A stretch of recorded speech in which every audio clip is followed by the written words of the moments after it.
y queremos presentar al ministro de Desarrollo Social, a Sebastián Sichel. Buenos días, ministro. Mucho gusto. Hola, ministro, ¿cómo está? Mira, vamos a tratar Sí. de desmenuzar esta agenda social para establecer cuál es el impacto que tienen todos los chilenos, pero antes es imposible no poder hacerlo partícipe de lo que hablamos en la interna. ¿Cómo enfrentamos como chilenos este vandalismo, este nivel de violencia? Primero, desafío colectivo, no podemos normalizar la violencia. Yo creo que después de esto tiene que haber una conversación entre todos los chilenos de qué es violento y cómo no lo hacemos algo normal en nuestra vida cotidiana. Aquí se han perdido 30.000 pegas, en concreto. Hay gente que, como bien decía el reportero, trabaja todos los días, viaja a este lugar y se va a quedar sin pegas simplemente porque parece ser que empezamos a justificar que por legítimas demandas se pueden hacer estas cosas. Yo creo que esta tiene que ser una conversación que tengo que tener yo con mis hijos en la casa, que tenemos que tener todos. No hay que normalizar la violencia. Ojo, esta violencia son disturbios, pero también tiene que ver con violencia que hemos cometido antes y no hemos hecho los lesos, los abusos de los privilegios, la colusión. Yo creo que hay una conversación bien de fondo. Qué bueno que lo diga. Lo digo abiertamente, de cómo tenemos un nivel de cohesión social distinto en que los términos de referencia son distintos. Está mal el que se salta la berma, está mal el que saquea, está mal el que se colude, está mal finalmente el ejercicio de la fuerza como mecanismo legítimo o de ganar más lucas o de reivindicar demandas que parecen legítimas. Bueno y que aquí lo tenemos que parar Yo encuentro ahora que lo que está con esta diciendo conversación. Súper bien. ¿Y sabe por qué? Porque en el fondo, claro, hay mucha gente que ocupa ese argumento para justificar estos actos. Y lo decíamos un rato. Acá, ojo por ojo, y nos quedamos ciegos. No se puede responder con más violencia a esa violencia que usted asume y describe. Quiero preguntarle si usted cree que esto responde netamente, ha hecho claramente vandálico, pero también usted cómo mira el descontento de la gente con respecto a la forma que ha tenido el gobierno, digamos, para enfrentar estos cambios. Yo quiero diferenciarlo. Esto Sí. es vandalismo, es delincuencia, al igual que la de cuello y corbata. Quiero diferenciarlo porque cuando tratamos de mezclarlo, tenemos una conversación distinta. Voy a contar algo bien franco. Sí. Ayer conversaba con mi hijo de 9 años y me preguntaba, ¿qué es esto? Y yo prefiero decirle abiertamente esto es delincuencia, no reivindicación de nada, al igual que lo otro. Después viene una segunda conversación, que son las legítimas demandas y que tienen que ver no solo con desafíos de este gobierno, sino de muchos gobiernos que dejamos de escuchar, que fuimos a veces indolentes en la forma que hicimos las cosas y que no tuvimos sentido de urgencia. Se ha hablado mucho estos días de la riqueza, es un problema y tenemos que aumentar los impuestos ahí, pero hemos hablado muy poco de la pobreza y la fragilidad de la clase media y cómo focalizamos ahí lo que estamos haciendo. Yo, lo conversamos después, estoy bien decepcionado muchas veces de nosotros que nos dimos grandes conversaciones sobre cómo cambiar el mundo desde la política en el Congreso y poco respecto a cómo acelerar esos cambios para que le llegara a la gente ahora y aquí. Yo creo que ese es el reclamo general. Ustedes parece que vienen en la estratosfera, tienen otro tipo de conversaciones. Lo que nos encomendó el presidente Piñera ahora es acelere el paso porque aquí hay que dar respuestas hoy día. Perdón, ministro, pero yo creo que es importante mirar para atrás, saber por qué no se escuchó, o tal vez la escucha fue selectiva, porque cuando uno identifica por qué ocurrió eso, creo que se puede avanzar mejor en cómo ahora sí escuchar. ¿Me entiende? Perfecto. Ya. Mira, hay una conversación que tiene que ver con las élites en general, de la cual soy parte y me hago cargo, que tiene que ver muchas veces con creer que sabíamos. Y esa respuesta es injusta. Finalmente, a veces, muchos dijimos, mira, son 30 pesos, yo no estaba bueno, son 30 pesos, ¿qué es eso? Pero alguien que todos los días gana el sueldo mínimo, esos 30 pesos pueden ser determinantes en su agenda.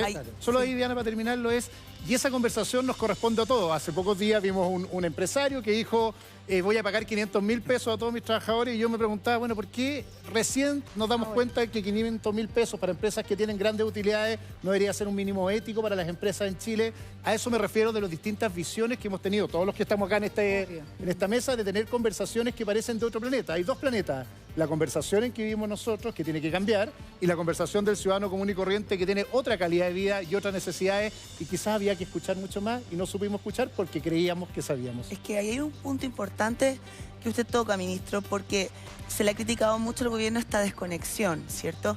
Y yo estoy de acuerdo con usted, yo creo que hay una desconexión a nivel social.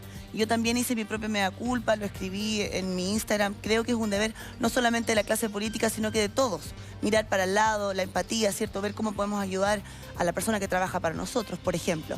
Pero sí la crítica ha sido generalizada en términos de la desconexión que existe entre la clase política y el ciudadano común. ¿Cómo se soluciona ese problema de fondo? Mira, dos cosas importantes. Una que me encomendó el presidente Piñera ayer, tenemos que abrir instancias de diálogo constante con los ciudadanos de manera a levantar las necesidades y que la democracia no sea un acto cada 4 años que los ciudadanos votamos y después no sabemos más de lo que pasa ahí y vamos a construir un proceso de diálogo institucional para poder escuchar mejor las demandas. Eso es una fórmula, pero no es la más importante. Tú lo dices, la empatía, que parece ser una palabra abstracta. Yo creo que tiene que haber una forma de hacer la política que es menos detrás de los mesones o los escritorios, más con bototos en la calle, que tiene que estar mucho más conectada a la demanda de los ciudadanos y sobre todo tiene que abandonar un poquito los libros. Nosotros estudiamos, muchos nos formamos, yo estudié en un colegio público y creo que la experiencia cruzada tiene que ser mucho más rápida. Al final, las respuestas para lo que necesita Chile están a veces en los libros, pero sobre todo están en las conversaciones. En la calle, mira, si lo decíamos muy bien, lo del metro, que parece ser una conversación de otro planeta, es una conversación tan evidente. 60 pesos al día son determinantes para personas. Cuando estamos hablando de las pensiones, que algo les voy a contar después, cuando recién muchos nos dimos cuenta, o se dieron cuenta en realidad, de que había pensiones así de bajas y que había que acelerar el cambio. O sea, creo que tenemos que tener una conversación distinta donde estamos conversando. Ministro, y ojo con los empresarios, no me quiero olvidar, porque hace pocos años vimos ¿se acuerdan unos directivos de una AFP en un yate pagándose grandes bonos? Exactamente, claro. Tiene que haber una conversación también ética de lo que estamos haciendo en el mundo de las empresas respecto a la relación con nuestros trabajadores.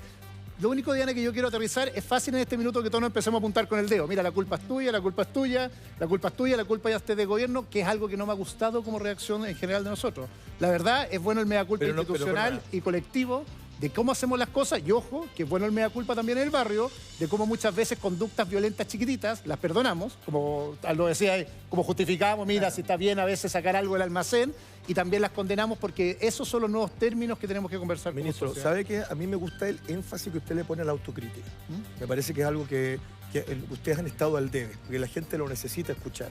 El otro día aquí vinieron los alcaldes, una representación pequeña, pero muy representativa de los alcaldes. Y ellos alegaban de que las demandas que ellos reciben diariamente, estaban completamente desconectadas de la clase política, que finalmente cuando llegaban a plantearse no pasaba nada y ellos quedaban ahí en un limbo. Sí. Y como también la reinstalación de los cabildos, que definitivamente es la que recoge las demandas de la gente.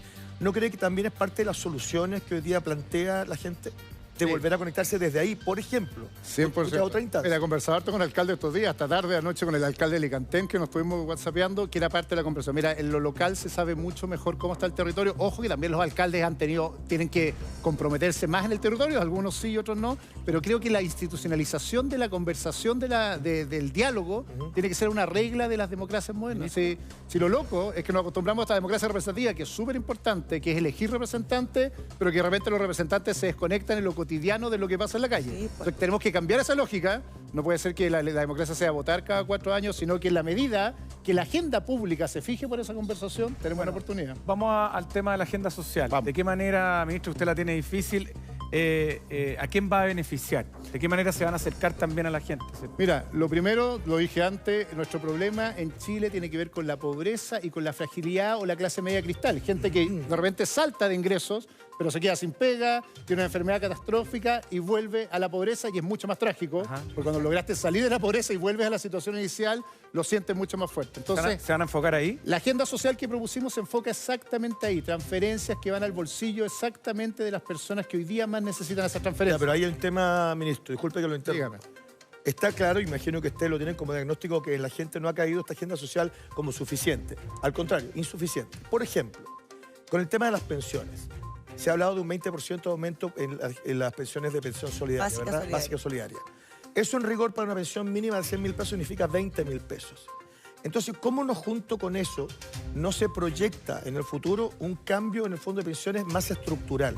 Porque con 20 lucas para una persona que se gasta esa plata en remedio no es suficiente. Mira, sería una falta de respeto que yo dijera que es suficiente este 20%. Así que saquemos eso de la conversación. Es un esfuerzo relevante que estamos haciendo todos los chilenos con nuestros impuestos para aumentarlo, pero no puede terminar acá. Esta es una medida que tomamos hoy día. La conversación tiene que ser que el foco tiene que estar en esas pensiones. Y lo digo en serio, esta conversación, porque muchas veces nos creímos países ricos y empezamos a pensar que el debate de fondo era solo el problema de la gratuidad en todos los servicios y en todos lados. Nosotros nosotros tenemos que focalizar los recursos exactamente en esta brecha, donde están las pensiones más bajas. Hoy día debe ser un aumento del 20%. La verdad, los cambios estructurales tienen que pasar por dos cosas. Primero, cómo obtenemos más recursos para financiar esas pensiones, y esos son más impuestos en cualquier parte del mundo, y es una conversación que queremos poner sobre la mesa. Y segundo, cómo esos impuestos se transfieren de manera más directa a estos ciudadanos. Y déjame agregar uno para nosotros. Eliminar burocracia y a veces gastos superfluos en el Estado. Sí. Esto es una conversación bien de fondo para todos los sectores políticos. Nadie se atreve a tener esta conversación. A veces los intereses al interior de los gobiernos hacen que nadie quiera tocar esto. La conversación sobre la eliminación de burocracia es una conversación súper importante, porque ahí hay plata que se puede estirar de mejor manera. Volviendo al tema de las pensiones, que es prioritario, yo considero que debe ser parte de la agenda en lo más trascendente, pero realmente, ¿usted cree que con el actual sistema, porque podemos ir maquillándolo, aumentarlo un 20%, buscar otras formas de subir del 4% adicional al 5, al 6, no sé, pero usted cree que con el actual sistema algún día vamos a llegar verdaderamente a tener pensiones dignas? Debo responder, esto me lo he preguntado mucho estos días. La verdad es que con la cantidad de ahorros que tenemos los chilenos no alcanza para financiar las pensiones. Tenemos que buscar un mecanismo de esto y además con mucho más solidaridad. Si al final todos ahorramos individualmente, no. Aquí, ¿ese mecanismo? Aquí el mecanismo más eficaz parece ser aumentar los montos de jubilación de aquellos que más tienen plata y agregar más criterios de solidaridad para los que menos tienen. ¿Por qué no pensar? Después veamos la discusión sobre la administración. Es una discusión súper importante, pero tenemos que ver que lo administre aquel que más rentabilidad le saque para esa inversión. Pero lo que pasa... Ojo, lo único que quiero que no nos pase como sociedad que empezamos a buscar el problema solo en la estructura y no saber algo bastante básico. Pero... Acá hay muchos que jubilan con muchas lucas y muchos más que jubilan con muy pocas lucas. La pregunta es cómo hacemos que estos que jubilan con menos lucas podemos meterle más plata a ese fondo. No quiero parecer populista en esto, pero no se puede dar un gran... Yo creo que a veces la gente dice, bueno, estamos esperando un gran golpe de timón. Un gran golpe de timón. Por ejemplo, cuando se habla de la AFP, no existe una manera de crear otra entidad que sea distinta, que le garantice a los chilenos eso, más que estar dando soluciones. Yo entiendo, ministro, si las cosas no se pueden cambiar de la noche a la mañana. No, pero no tiene que ver con cambiar. Pero la gente, yo creo que hoy día espera ese gran golpe. José Miguel, sin ningún enamoramiento particular con la AFP, si nuestro problema es de plata, yo quiero decirlo el problema es el volumen de plata disponible para dar pensiones. Hay dos fórmulas, por eso digo, o aumentamos impuestos o aumentamos las cotizaciones individuales. Porque si no, no importa quién lo administre, el problema tiene que ver con ese fondo. Voy a decirlo bien, es simple. Sí. Nosotros los chilenos ahorramos 12% para nuestra jubilación, trabajamos en promedio 25 años y con eso queremos financiar 25 años de jubilación. Es imposible. Yo no le quiero pedir a alguien que gana 300.000 pesos que siga aumentando progresivamente su cotización y se quede con plata. Entonces, tenemos que regular utilidades. No tengo ni un... Solidaridad. Súper bueno, y tenemos que agregar solidaridad del sistema. Y además, tenemos que, ingresos medios altos, tenemos que cotizar más. Si no, no hay milagros. Cualquiera que administre una casa entiende esto bastante bien. Quedémonos un poquito en ese punto, si me lo puede desarrollar, el de las utilidades. Sí. Porque eso sí que provoca resquemor. Cuando uno ve todo lo que ganan y uno se mira el bolsillo y dice, ¿y por qué no me tocó a mí también? ¿Cómo se hace? ¿Cuál es la idea que tienen ustedes para utilizar esa...? Yo algo les dije de sentido de urgencia. Primer sentido de urgencia, conversación al bolsillo de las personas, que es lo que estamos anunciando ahora. Segundo sentido, tiene que ver con esa conversación. Y esto tiene que ver con todos los servicios básicos en Chile. Por eso también congelamos el alza de la luz, estamos hablando con peajes. Es que efectivamente hay que hablar cómo las rentabilidades de las empresas se distribuyen y nos llegan mejor a los ciudadanos, y eso vale para todos los servicios públicos que están hoy día concesionados. Pero ya es una buena patita. Sí, partimos con tarifa de la luz, con tarifa del agua, seguimos con tarifa de peaje y tiene que haber una conversación con aquellos que administran fondos previsionales. Ya, ¿le parece que vayamos a la mejoría del ingreso de los trabajadores? Porque para mi gusto el sueldo es el mayor indicador de desigualdad, ¿cierto? Claro. 310.000 pesos, que era el sueldo mínimo hasta este anuncio del presidente. 301.000 pesos, sí, que era el sueldo mínimo hasta el anuncio del presidente. Y él sube a 350.000, no de costo de las empresas, sino que de costo del Estado, ¿cierto? Eso quiere decir que el Estado va a poner esos 49.000 pesos en el caso de la persona que reciba el sueldo mínimo para los trabajadores con contrato y que cumplan con las 45 horas, ¿cierto? Exactamente. Mira, la medida es bien concreta. Hoy día el sueldo mínimo son 301.000 pesos brutos, como bien decías, y tenemos que aumentar ese sueldo, pero en la época, aquí se nos va a venir una época de crisis para las pymes en general. Lo que va pasado es que muchas estuvieron cerradas más de una semana, que muchas fueron saqueadas y por lo tanto no van a poder soportar un aumento en el sueldo mínimo. Ni siquiera van a poder pagar los sueldos, Eso, probablemente. fijamos un ingreso mínimo en que en realidad el Ministerio de Desarrollo Social va a transferir a la cuenta individual, a la cuenta del trabajador que él nos dé, cuenta vista, cuenta corriente o depósito donde él nos diga, un bono para llegar a los 350.000 pesos líquidos, o sea, son 49.000 pesos depositados en su cuenta en el registro que vamos a generar en el Ministerio. Lo segundo importante, alguien me preguntaba, bueno, si yo gano 305, 312, va a ser exactamente la escalada. Por lo tanto, para llegar a los 350 todos se homologan y tampoco se va a cerrar en los 350, va a haber una curva chiquitita de bajada, de manera que no hay un incentivo a que las empresas se queden siempre pegadas en el ingreso mínimo para no seguir pagando. Segunda conversación que ha habido en el aire es que ¿por qué estamos subsidiando a las empresas? Estamos buscando, y por eso nos hemos mandado al proyecto de ley, un límite para que las grandes empresas sean ellas quienes asuman este ingreso, de manera de poder aumentar más en los trabajadores de las pymes esta vuelta. Solo aclarar, cada vez que pensamos en empresarios uno siempre piensa que alguien fumándose un puro y ganando utilidades gigantes, el 70% de las pegas en Chile la dan pequeñas empresas. Sí, lo hemos hablado. De estos trabajadores que reciben ingresos mínimos, 2 de cada 3 trabajan en una pequeña empresa y por lo tanto hay que focalizar el gasto ahí porque son exactamente las pymes las que más sufren estos días, como lo decía el reportero, y además las pymes son gente que se levanta más temprano que todos, que viaja todo el día en el metro, se saca la mugre para sacar mayores ingresos y dar trabajo y queremos apoyarla en este minuto. Y eso también es la salud, ministro, es importante. Sí. Sobre Oiga, todo con la ministro. ISAPRE y todo eso. De ahí sí les cuento un poco de eso, pero antes de responderle, también hay 2 seguros que se incorporan en la agenda social, súper importante. El primero, el seguro catastrófico, que era un proyecto de ley que ya teníamos en el Congreso, que busca ponerle un techo máximo de pago en aquellas enfermedades que no están cubiertas por el GES y Ricardo Soto. Súper importante, una prótesis de cadera u otro va a tener un monto máximo a pagar para toda la prestación al día. Ministro, antes de despedirlo y agradecerle por haber venido, ¿cómo se soluciona esta fractura social? Porque nos está afectando a nivel de barrio. La primera respuesta, tú lo dijiste, es no normalizar la violencia y entender que esto no es contra alguien. El día que en un barrio empecemos a echarle la culpa al de al lado, creyendo que él no sufre los mismos dolores o no tiene los mismos problemas que yo, estamos fritos porque se va a transformar en violencia entre los chilenos. Ya lo dije, yo creo que ha habido violencia de aquellos que abusan y disfrutan de su privilegio, y ha habido violencia muy dura de aquellos que saquean como forma de mostrar su descontento. Aquí tenemos que tener una conversación de cómo hacemos que esto sea una posibilidad de construir acuerdos, de avanzar en la agenda. Si esto es lo que se toma a la calle y de repente empezamos a apuntarnos con el dedo todo, fregamos, el país no va a tener niveles de convivencia y además no vamos a tener una mejor vía. Que esta pelea sea por una mejor vida para todos, y eso significa que en el barrio, que en la conversación, que en la política, tenemos que volver a ponernos de acuerdo, porque si le gana el desacuerdo al acuerdo, creo que vamos a tener un mal futuro para Chile. Eso es lo que estamos tratando de hacer en el gobierno, es lo que está tratando de hacer la mayoría de los que están aquí en las mesas políticas, la mayoría de las conversaciones que se están dando, pero los chilenos tenemos que tener tranquilidad para poder tener una conversación distinta a la que estamos teniendo. Me decía un periodista recién afuera que salía con miedo. Me decía un vecino, un amigo mío del colegio que vivía en Puente Alto, que salía con miedo en la mañana.